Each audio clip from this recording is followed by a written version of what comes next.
So, kamusta po mga streetwise? Ako po si Takero Miyamoto at welcome po sa aking munting channel.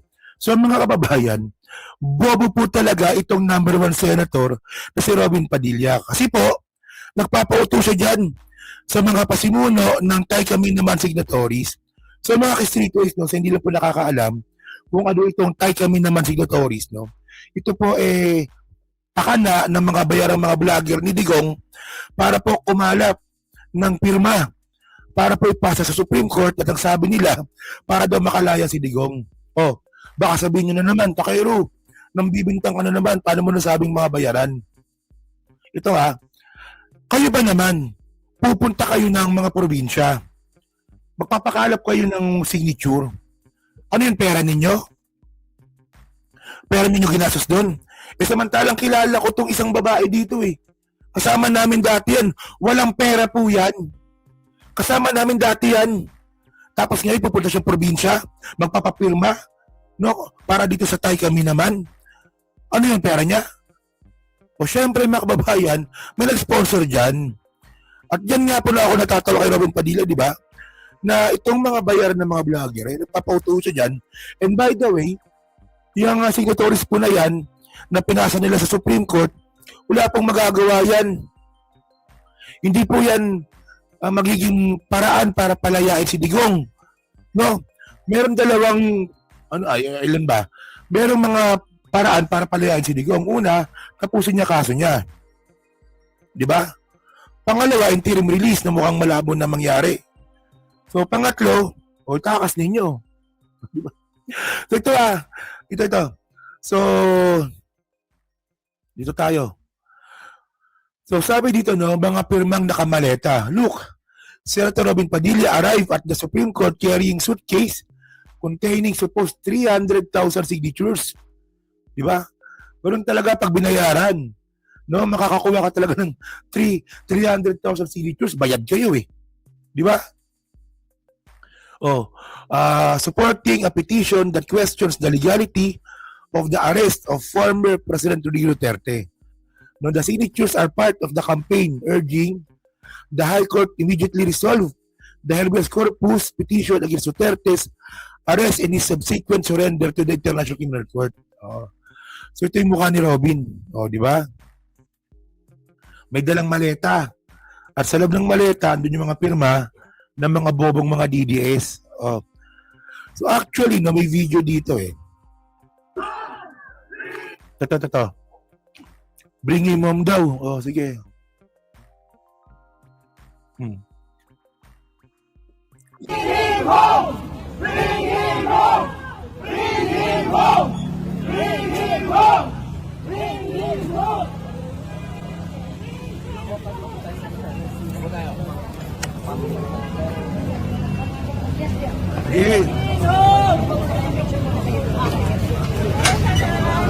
Ayan si Robin, Diba? Kasama niya yung mga vlogger na nagpakalap nga po ng mga pirma. Kailangan mo ba ng tulong dyan? Wala. Huwag mo natin dadalhin to.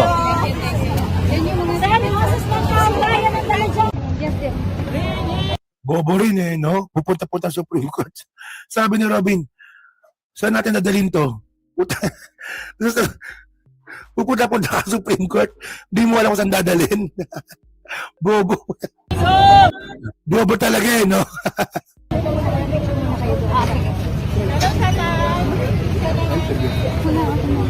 Kailangan mo ba ng tulong dyan?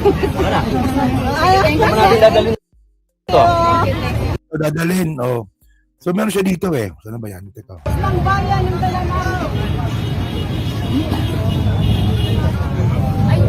Saan ang Saan sila, Miss Joey? Ayan yung baklang jobless Yung yung kausap ni Robin mga kababayan, siya po yung baklang jobless po na taga Davao. No?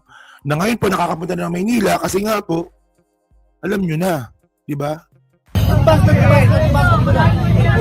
Nandito po kami muli para dalhin po namin sa ating kataas-taasang hukuman ang mga nakalap po namin pirma mga kababayan po natin na humihiling na sana po ay desisyonan na ng ating mga hukom ng aming po hiling na patungkol po sa ating dating Pangulo na Rodrigo Roa Duterte. May dala po kami na 304,000 na mga pirma. Balila na po yung total bago So 304,000 na daw, no? So actually, mga kababayan, no, ang nakakatawa kasi dito, no? Kahit nasa katutak na pirma pa yung dali nyo dyan, kahit million-million pa yan, no? At kahit na nga po na magdesisyon ni Supreme Court na illegal yung pag-aresto kay Digong, hindi pa rin po mapapawi si Digong. Kasi po yung jurisdiction nga po ng kaso ni Digong, nasa ICC na. Ano yun? Ano ang gagawin ng ICC dito? Ang inaakala ba dito nila Robin Padilla, pag nanalo sila sa kaso, nasabi ng ICC, ay nag-decide yung Supreme Court ng Pilipinas, ibalik na natin si Digong. It doesn't work that way, mga kababayan. Sabi ko nga kanina, no, mga streetways, no, merong mga paraan para palayain si Digong. Tapusin niyo yung kaso niya, di ba? Interim release, itakas nila. Yun, di ba? Pero yung ganyan na idadaan sa Supreme Court, walang magagawa yan. Di ba? Ano yung koneksyon ng Supreme Court ng Pilipinas sa ICC, Aber? Di ba? O kaya, walang kwenta yung pirma-pirma na yan. Walang kwenta yung atay kami naman na yan. So, sayang lang yung nag-sponsor. Sayang lang yung pera ng sponsor. Well, kung yung nag-sponsor naman po niyan, politiko, nagaling sa pera ng taong bayan, edi lugi pa tayo. Di ba? Oh, yung actually, mga kababayan, no, pangatlo na ata nila yan eh. No? Kasi nung March 11, meron pang ano dito eh. May video si Robin dito na nagpasa na naman sila no ng signatories sa Supreme Court. Ito panoorin niyo to ha. Natin dito ngayon sa Supreme Court, did you file any petition po? Una, maraming salamat po sa pagbibigay niyo ng atensyon sa amin. Pangalawa, ako po ay nandito bilang miyembro ng PDP. Pangatlo, ako po ay nandito para samahan yung aking mga kasama sa Tay Kami Naman. Dahil kami po ay halos masasabi. So makasama na sila. So ibig sabihin nito mga kababayan, posibleng PDP laban yung nag-sponsor nito. Oh, di ba? Kasi nandiyan yung presidente ng PDP laban eh. Ito yung gusto ko sabihin mga kababayan sa inyo eh. Di ba? Yung Tay Kami Naman signatories po na yan. Di ba? Hindi po kikilos sa mga vlogger na yan na magkakasya sila ng oras, panahon, araw, linggo, buwan. Di ba? Na pumunta po sa mga lugar-lugar ng pera nila. Hindi po nila kaya i-sustain yan.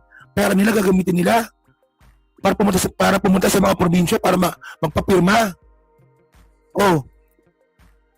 Hindi gagawin ng vlogger yan.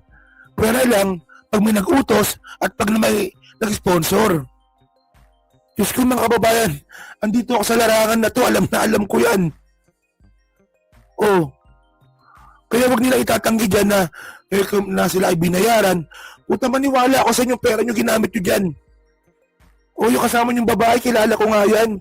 Walang pera yan. Walang pera dati yan. Nung kasama namin dati yan. Tapos ngayon biglang pupunta sa mga probinsya, pera niya raw? Come on. Diyos ko. Kaya ngayon mukhang nakita natin yung connection eh. Mukhang ang nag-sponsor pala nitong Tay Kami Naman, mukhang PDP laban. O di ba? Posible nga po na kasi ano yan, party, no? Political party yan, so may sariling pondo po yan, di ba? Kasi si Robin nandyan eh. Di ba? So ang point ko dito mga kababayan, no? Alam nyo, itong ginagawa nila na to, ano to eh, pagpapakalat po to ng false hope, mga streetwise. Kasi tandaan po natin, ito sinasabi ko nga, kanina ko pa sinasabi eh. Ano yung rason nila para gawin nila yung signatories na yan na in the first place, hindi naman makakatulong. So, nagbibigay lang sila ng false hope sa mga kababayan nating detective fanatics na makakalaya si Digong. Tandaan nyo mga kababayan, kahit po na maging presidente si Sara Duterte, hindi pa rin po magiging matutuloy yung paglaya nga po ni Digong. O pero lang kung may desisyon na noon, nung kung magiging presidente kasi Sara, tsaka kung makakadesisyon niya, di ba? Pero at least you got my point, di ba? No. Diyan po kasi magaling yung mga Duterte, mga kababayan. Yung nagbibigay po ng false hope. At ganyan po kasi yung mga Duterte fanatics na kahit po niloloko, okay lang sa kanila. Kasi naalala nyo to, Tommy, ipapaalala lang ako eh. Ano ba yan? Ito. Wait lang ha. Ito. Yan. O yung ano daw, yung Davao City daw po, nabigyan ng gasolina ng Brunei. Oo. So fake news po ito. Alam niyo mga kababayan, no? Ganyan po kasi itong mga DDS mga kababayan. Okay lang po sa kanila na niloloko sila. Ito example, no? Kumalat yung balita na yung Brunei daw po magdi-deliver na ng gasolina sa Davao City. So nung kumalat nga pa yung balita po na yan, tuwan-tuwa yung mga Duterte fanatics, yung mga DDS, tuwan-tuwa sila. Yay! Di ba ganun sila? Galing talaga ni Baste. Galing talaga ni Tatay Digong. Di ba? Tinulungan tayo ng Brunei. Tuwan-tuwa sila. Tapos nung nalamang fake news, wala lang.